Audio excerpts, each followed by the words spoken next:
few poems. I wrote 3 poems for this reading. Yeah, and so this one's called On the Moon, and this is I would say this is in kind of in spirit of these 2 men we're talking about today. There's people in here. Jello Biafra was the lead singer for the Dead Kennedys, the band Lard, and the Guantanamo Invasion, and so he's in here. Another name you need to know is well, the other one is Ralph Waldo Emerson, and so they're having this dialogue about the moon. On the moon. And I guess I'll face this way to be Ralph Waldo Emerson, and this way for Jello Biafra. All right? What would Jello do on the moon, as Ralph Waldo says? Forget those men's trash. It only exists in your mind. And behold the specter. Blue earth rise behind gray hill mounds. You theological freak. See the polar ozone holes, mushroom clouds rise? That's how Nietzsche read you. Hilarious Hitler invoked him. I do not see those men. Do they roll Hermes dice? They're not gods or men. They're Devo. Corporate clowns with triggers, ballistic websites, capping rainforests for profit, stating self-reliance, dogma, moon dust now, as earth dust will be, graviton free. As I sit, you misread, you mean, as you pontificate, people die in your name.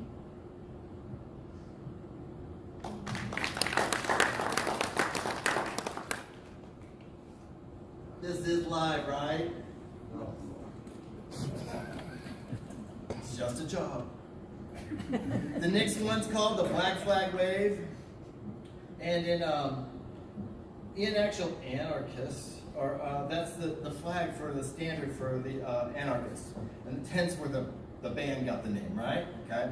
So in this poem, there's a couple things. I mentioned the Yippie education minister, and that was Jonah Raskin. He was a professor of communications at Sonoma State University when I was there. He was on my committee.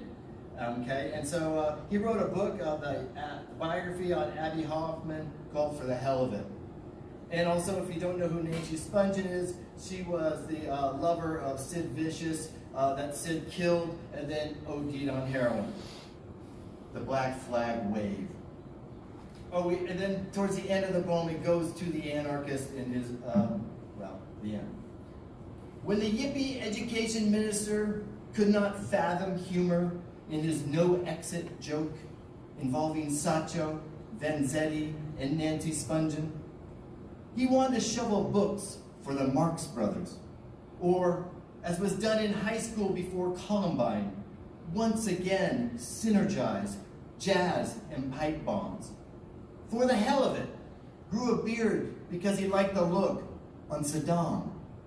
Black star on the beret, carrying 4 Magnum 40s in a large paper sack to the museum room with broken bed, to quell loops of Raskolnikov horse thrashing dreams.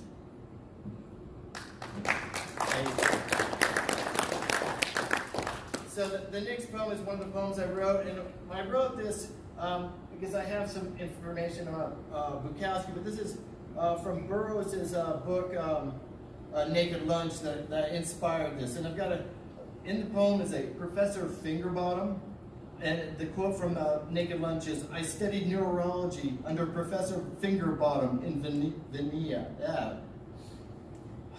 Vienna. Thank you. All right, I'll have that note so. And so the other one is the term sucking emptiness. And the quote from the Naked Lunch is, DB, definitive bulletin, the sender will be defined by negatives as low pressure area, a sucking emptiness. That's page 168. And this is called The Divisionist, and there's an epigraph, which is from Burroughs, of course. Who else? You see, control can never be a means to any practical end. It can never be a means to anything but more control, like junk. The divisionists occupy a midway position and could in fact be termed moderates. They are called divisionists because they really, literally divide. I see your skanky party line MAGA hats, pantsuit votes, no thought in bypassing control to utter chaos, flipping through your Facebook control buttons under your late capitalism thumb of buy, buy, buy.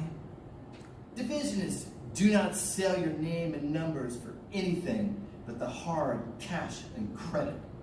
You're just another unit on their silicon abacus.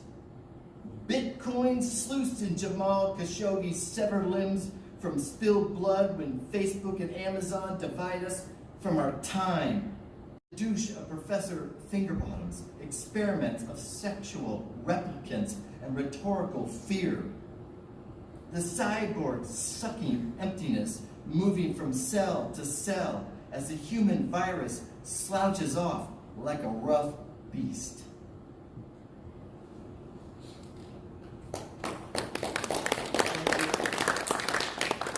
This next one is called Naked Panama Nights, and this came from reading Burroughs' Soft Machine, and which is the first of the cut-up books.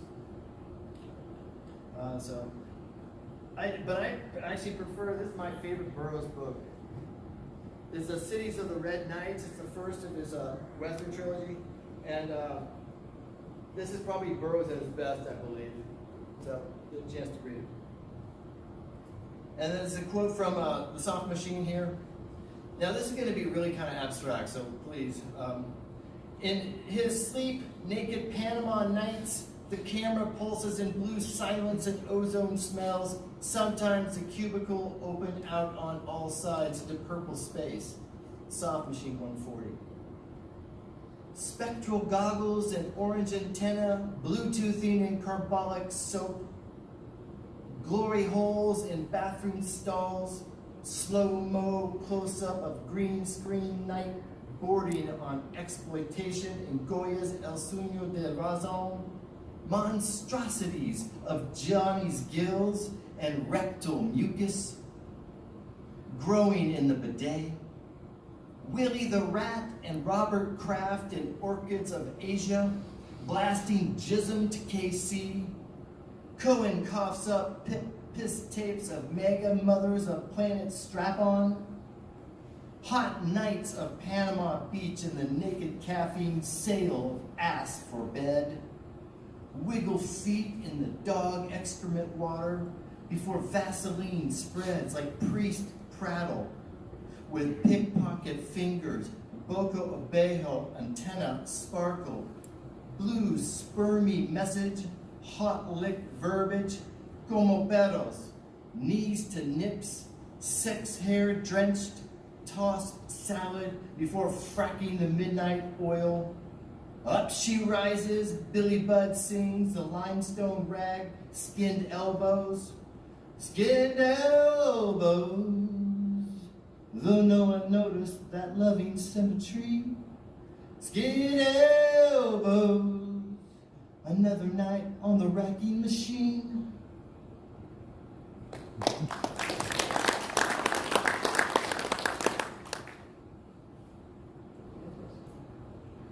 So this next one was with box of words going with it, and this is like it starts in 1988, 1989 in that area, before I was married or living with my wife. And so this is going to be kind of crazy. This is really confessional, and I'm a little scared shitless to do this, but it's well, as my dad said, there's bullshit stories and there's tea stories. Okay, so this is called two things I want to bring up. Actually, Eugene Ruggles was a poet who died in 2004 that I met in 1985. And he was related to the beach in some sense. His book, Lifeguard in the Snow, was in the final category there for the Pulitzer Prize, and it was his only book that came out while he was alive. And so, so I was trying to get work for him for the first box of words, which I did succeed, and then later on we'll talk about Charles Bukowski, my encounter, where I tried to get submission for the second issue. Okay. 1989, Ruggles and Bukowski. 1989 was a pivotal year in my life. Out of a relationship, out of a job, left school, and out of San Francisco. I went back to Barron Park, October 1988. The job came quickly, and so did the strife at home, built on lies, drinking gin, snorting cocaine, still trying to maintain some semblance as a writer, putting out the first issue of Box of Words in November 1988, having to get writing from those I know or knew at the time. Like on 7th Avenue in SF, after making all the arrangements, I came to the door of the poet Eugene Ruggles of Life, Garden, and Snow fame. He remembered me from close to home, but he forgot all about our meeting. Papers strewn across his studio apartment, floor, palm up gesture, wave towards the paper. Take what you want. I began sifting through the leaves of poems as Gene went to the fridge, pulled out a 16th ounce can of Green Death, Rainier Ale. He sat on the couch as I read poems. She is with April, 1988. It's Your Grave, My Friend. Sounds, The Courage of Love. He sat with his liter of vodka and his can of Green Death. When Gene tilted that cheap vodka back, guzzling continuously, until a third or more was drained. I'd never seen anyone drink so hard before or since. He finished tippling and grasped Green Death and slugged that can down as well. Before I left Gene's studio, the only time I was let in, he was on his second bottle and third can, and it was not far past the noon hour. He eventually sobered up, supposedly, moved to the Petaluma Hotel shortly after I saw him, and became Sonoma County's Poet Laureate before dying in 2004. Maybe he had already moved on when I left a few copies of Box of Word on his step, when no one answered that 7th Avenue bell.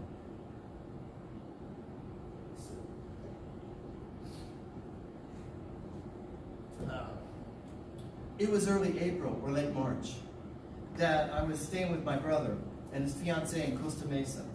When I borrowed Denise's Toyota MR2, that red minx of a car was a babe magnet. And I picked up a hitchhiker on the way to San Pedro and took her on in the front seat. Then she asked for 40 bucks. I was game. I tossed her the cash. I had no one then. I didn't care. Went on a quest to get Hank Bukowski's work for the second issue of Box of Word. I knew he lived in San Pedro, near enough to the docks, so I went to the bars and asked if anybody knew Hank Bukowski, the writer. No one did. None have heard of him in any of the bars I went on Gaffrey Street. So I gathered my beer change because it was obviously a drinking day. Already had laid once and another time to come. I called Floyd Salas in Berkeley and asked him for Hank's address, and he willingly gave it to me. I drove over and knocked on his door, but nobody was home, so I left a copy of the first issue with a note asking for a submission. Then back to the bar, more drinks, began to play pool with some women. I had read early in the year Ham on Rye, and had started Bukowski's novel Women. They had been published within the last decade, and I ate them up with Hank Chinaski. His pseudonym.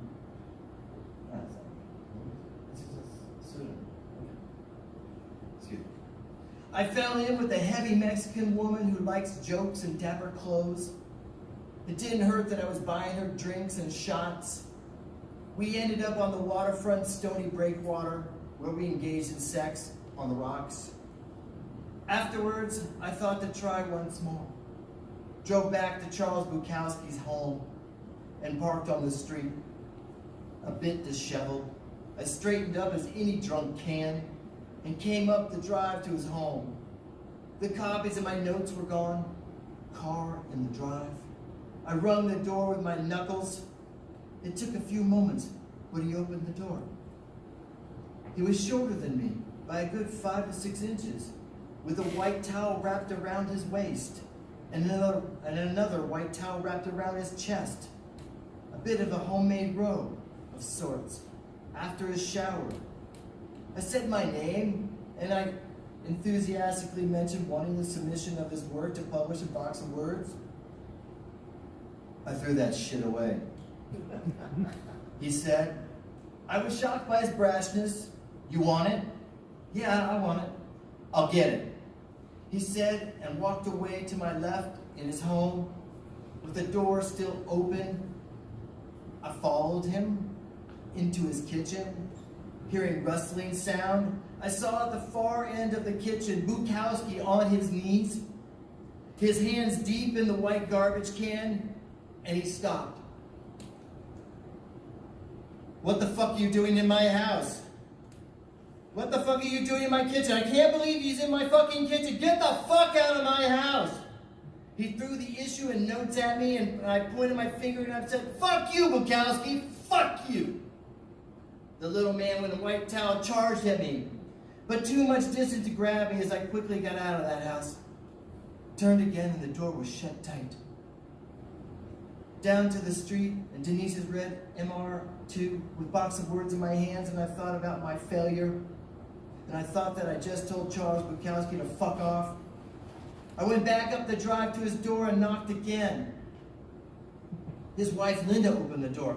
Hank, he's back, he's back! I waited at the door. The threshold held me in check, and he came once again to the door. I'm sorry, Mr. Bukowski, I'm sorry. He kept his eyes down and quietly said, yeah, that's okay. And then closed that with a click. The deadbolt slid tight with a clunk. Slowly back to the car. I drove back to Costa Mesa. After booze and women-filled day, trying to get words from the creator of Hank Chinaski. I stopped working on my idea of a painting of Hank Chinaski in the back of a streetcar with his head bandaged from boils, smoking a cigarette, with the stern eyes of a hunting hawk searching for a kill.